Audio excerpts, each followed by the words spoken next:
Hi everyone, in today's video we're going to talk about subspace clustering. Specifically, we're going to talk about an algorithm called Sparse Subspace Clustering.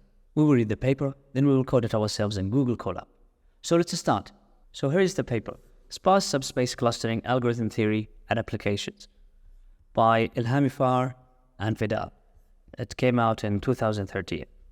So by subspace, we are talking about linear subspace, a linear space that's contained by another linear space. So that's why it's called subspace. And this is a kind of paper that you read today, and after 2 months, something pops up in your head and, they mean that in the paper. If you read it from the first time, you won't get it, but you need to read multiple resources and you have to implement it yourself just to truly get it. So here is the problem formulation. They said, let SL, where L goes from 1 to small n, be an arrangement of n linear subspaces. Small n is the number of linear subspaces. Each subspace has its own dimensions. The set of DL, where L goes from 1 to n. Consider a given collection of n. Capital N is the number of points. N noise-free data points, yi, where I goes from 1 to capital N, that lie in the union of n subspaces.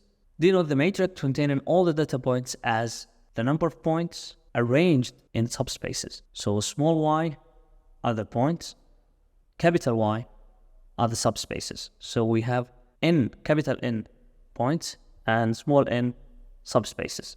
An example of subspace, these 3 lines. So the ambient space is 2-dimensional, and each one of these lines is 1-dimensional, and these are subspaces, linear subspaces in that 2-dimensional space. So small n is 3, and capital N, because we have the generated dataset is 800 points, so the number of points is 800, and the number of subspaces is 3. Sparse optimization program. Our proposed algorithm takes advantage of what we refer to as self-expressiveness property. So what is self-expressiveness? Each data point in a union of subspaces can be efficiently reconstructed by a combination of other data points in a dataset. What is the intuition?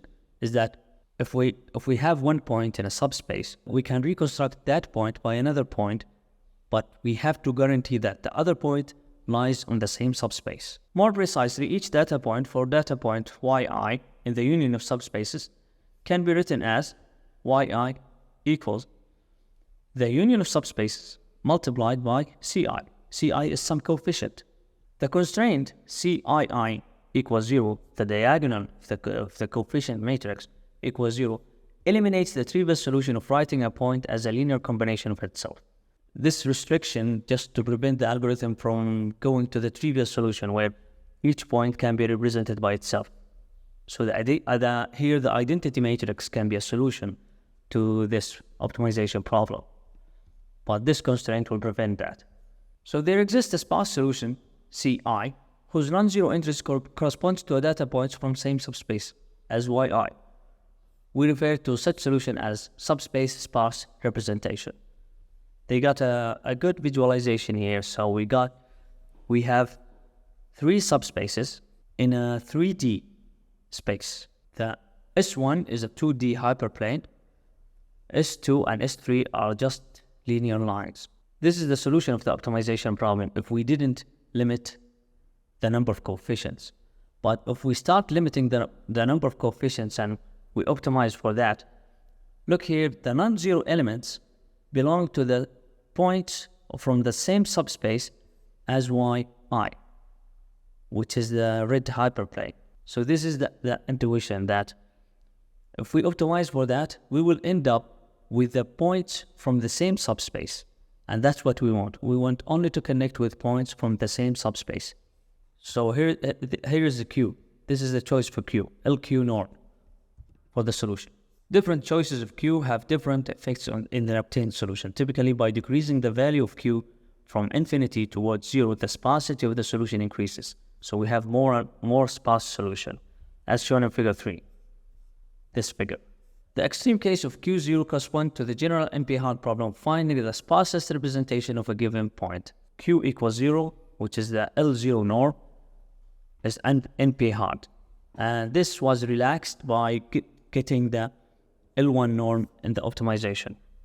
Since we are interested in efficiently finding non-trivial sparse representation of yi in the dictionary y, we consider minimizing the tightest convex relaxation of the L0 norm as minimum sy yi equals y multiplied by ci, and cii, the diagonal of the coefficient matrix, equals 0. Here is another important note from the paper. They say to directly deal with the affine subspaces, we use the fact that any data point yi in an affine subspace SL of dimension dl can be written as an affine combination of dl plus one other points from SL. I got better visualization of this in my notes. So if we have a line, so SL is basically one-dimensional, the dimensions is 1, and yi is the point of interest, then we can reconstruct yi using a point on the line, which is yj. Here is the case for two-dimensional.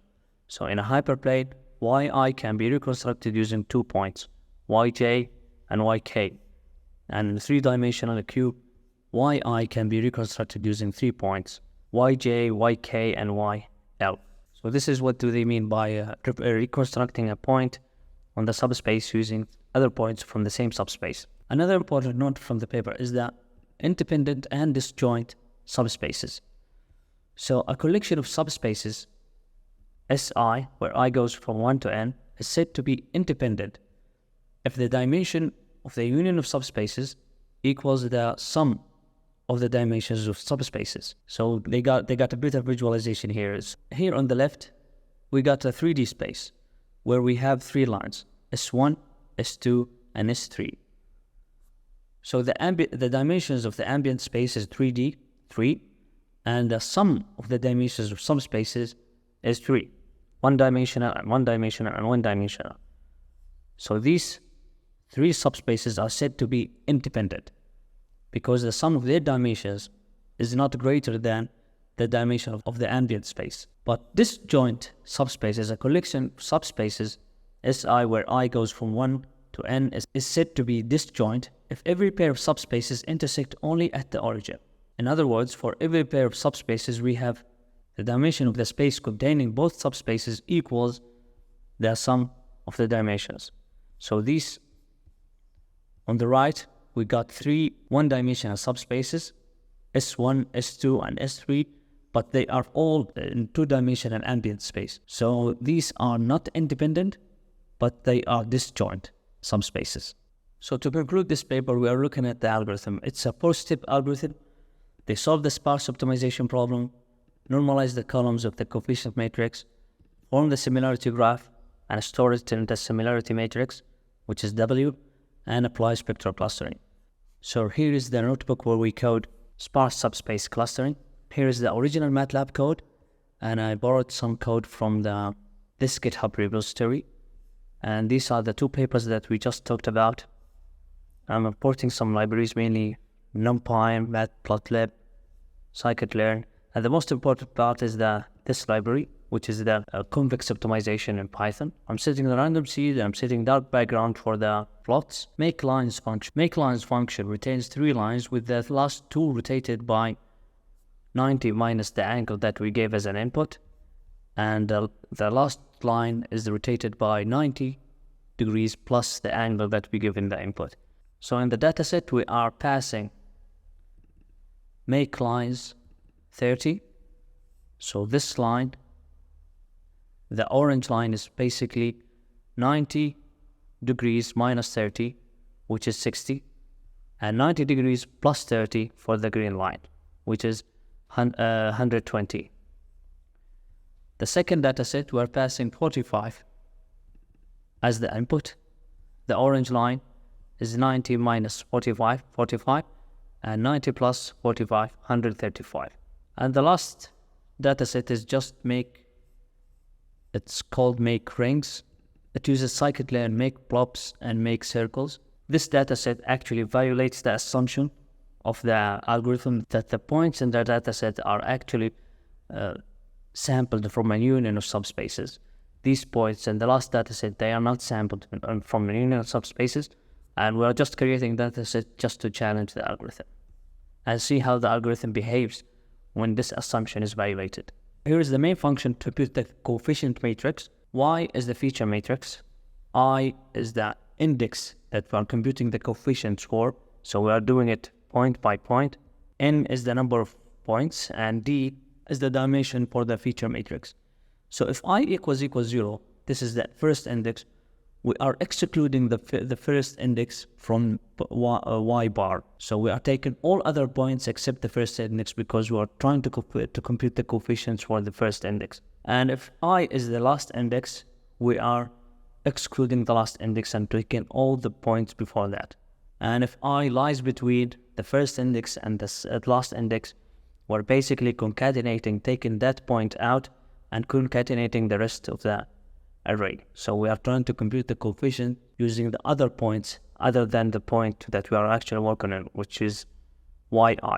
Yi is the point that is passed to the function. So we are defining a variable for the convex optimization of size n-1 using all points except the point I. The objective is to minimize yi minus y bar multiplied by c. Basically this part. This is yi, and this is y bar multiplied by c plus some lambda multiplied by the norm of the coefficients. This is the other part of the optimization objective. And we're trying to solve this problem and we're returning the value of the solution. In make adjacency, we're defining x, y, and y colors from the dictionary. Dataset here input is a dictionary because we define it here as a dictionary. And basically this is a list of dictionaries. So inside the function we are taking out the feature matrix, we are taking out the feature matrix, we're taking out the labels, and we're taking out the colors of the labels. When we're defining the number of points, number of dimensions, and we're preparing the coefficient matrix. And for each point in the dataset, we are calling the find sparse solution function, and we are concatenating that with the coefficient matrix. In the coefficient matrix, we are keeping only the maximum element, one maximum element, because the coefficient matrix actually works on the columns. For each column, we are finding the maximum element. We are setting all other elements to 0. We're doing that using argpartition from numpy. I got a better visualization for this part in my notes.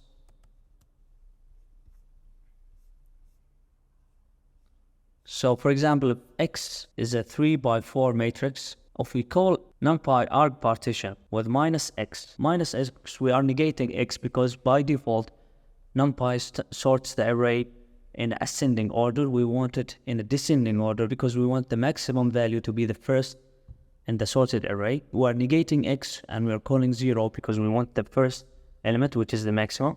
And we are operating in the columns. 0 here corresponds to 3. It's the maximum on this column. 4 is the maximum in this column. That's why it's set to 0. This column, 8 is the maximum, so its index is 0. And in the last column, 6 is the maximum, so its index is 0. Then we are creating a mask. If it's greater than 0, we are setting it to true. Then we are setting all the true values to 0. At the end, we're only having the maximum value for each column. This is basically what we are doing in this bit here. Now we are creating the similarity matrix, the adjacency matrix, by forcing the coefficient matrix to be symmetric. And we are creating another dictionary with the adjacency matrix. Here we are looping and calling the make adjacency for the 3 synthetic datasets. Now we're preparing the figures to visualize the adjacency matrix. Here you can see that all the points are connecting to points from the same subspace. But for the second dataset, you can see that there are edges going from the green line to points on the blue line. What happened here is that if we sample a point on this 2-dimensional plane, the algorithm might get confused that this point actually belongs to a combination of these 2 points. So it will interpret it as part from a vertical line instead of being part of a horizontal hyperplane. So this is what happened here in our case. Because we changed the angle slightly, the algorithm got confused, thinking that there is actually a vertical subspace here connecting these three lines. And of course, for the last dataset, because it violates the assumption, the main assumption of the algorithm, these points are not sampled from a union of subspaces, you can expect that the output is just messed up. We run spectral clustering on these points. We are setting the number of clusters to 3 for all three datasets, and the number of components, actually the number of eigenvectors that we used for clustering. I tried a number of values, but I found this one working. When we set the number of components to 1, if you set the affinity parameter to pre-computed, this would be interpreted as an adjacency matrix rather than a feature matrix. So for the first dataset, it got these two lines right. You shouldn't worry about the colors because this is a clustering algorithm and it doesn't have access to the ground truth labels. But the horizontal line actually got contaminated by the green class. And in the second dataset, the algorithm got this line right, and this part from the horizontal line, it got it right. Other than that, it misclassified these points, and it misclassified these points. And the third dataset is just actually messed up. In the third experiment, I'm running the algorithm on Iris dataset. I'm loading Iris dataset from scikit-learn datasets. I'm defining PCA instance, and with 2 components. I want to reduce the Iris dataset from 4 dimensions to 2 dimensions using PCA, and I'm defining a dictionary for the feature matrix, the labels, and the colors. Then I'm passing this dictionary to the make adjacency function that we talked about earlier. Then I'm running spectral clustering with the 3 clusters, and the affinity is pre-computed, and the labels are assigned using k-means. I'm saving a variable for the clustering colors just for comparison with the ground truth labels. And here is the Iris dataset in 2-dimensional space. These are the ground truth, a blue cluster, an orange, and a green. You can see here that the algorithm, the Sparse Subspace Clustering, got this cluster right, but these clusters, they got mixed up. My final remarks about Sparse Subspace Clustering. It's a powerful unsupervised algorithm with a very strong theoretical foundation. I found it very useful to learn Sparse Subspace Clustering. Subspace clustering in general. I found it very useful to understand how unsupervised learning works and find other relations than proximity. So k-nearest neighbor, all these graphs use distance, but we might find linear relations are more useful to our dataset rather than using the distance. So I strongly recommend learning subspace clustering. It doesn't fall within deep learning hype, but it's always great to have one more machine learning tool at your disposal. That's it guys for today's video. If you find this video helpful, please like and subscribe. You can find a link to the notebook I'm working on in the description below. Thanks for watching. Bye.